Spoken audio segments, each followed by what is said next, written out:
They walk out of the doors wherever they happen to be, off a boat or off a plane. They're on an island 800 miles from the nearest place that normally helps you with these type of things. There is nothing here for them. They are scared. Dutch Harbor is a gritty, wind-lashed Alaskan town that sits on an island 800 miles away from Anchorage. People come here from around the world, the dreamers and the desperate, hoping to earn quick money in the town's booming fish and crabbing industries. But it's a tough life, glorified in the popular TV show The Deadliest Catch. 270 miles to the south in Dutch Harbor, Alaska, the Time Bandit begins her final offload of the season. Very successful trip. We did what we needed to do. The boys were tired, crying like little babies.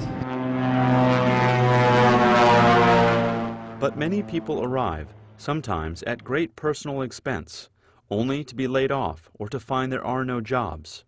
I thought I can make more money than I used to make. I make like a year 10,000, but they told me here you can make a year 100,000, 70,000.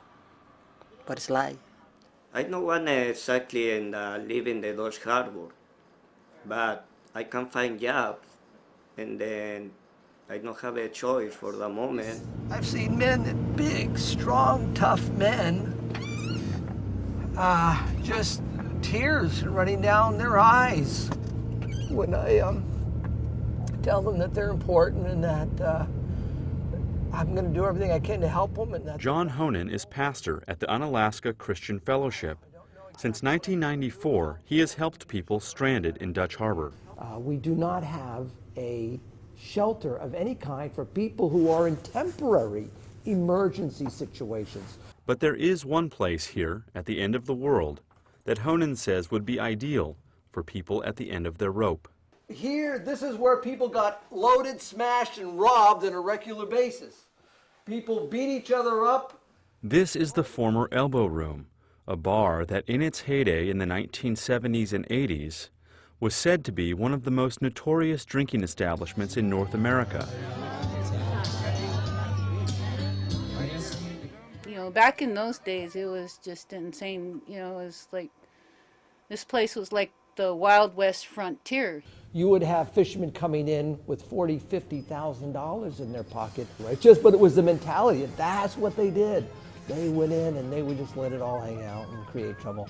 Now the building sits dark and vacant, but John Honan wants to change that. The dream is that this would no longer exist. This particular building will be completely, totally destroyed, hauled away, and a facility would be built here designed specifically to help people who are in temporary emergency situations. The shelter plan is a source of great passion for Honan. He sees deep symbolism in the bar's conversion. It has been a hole to hell for a lot of relationships and a lot of lives. To take a place that an immoral atmosphere, loose atmosphere, and to think that it could become a house where people would find help, find hope. But for some here, the old Elbow Room stirs painful memories, and a shelter, they say, would again invite the wrong kinds of neighbors. There's a lot of people that don't want it. After my son was killed, because they were partying at the Elbow Room, he was killed by drunk drivers, his own friends. You know, it's really a hard thing when you lose a kid. He was only 29. And so now that the bar's closed, it's quiet. I've never heard it that quiet down there, ever, at night. In September, the town's zoning commission rejected the shelter plan, dealing John Honan's dream a severe blow. He's trying to build a shelter somewhere else, though he still holds out hope that he can bring redemption to a bar and its dubious past. I'm still hoping that something can happen at the Elbow Room. What are the odds? The odds are not very good. People sometimes have a change of heart. Whether this happens or not, it doesn't stop anything. The people still need help. We'll still do what we can. It's just a rough road.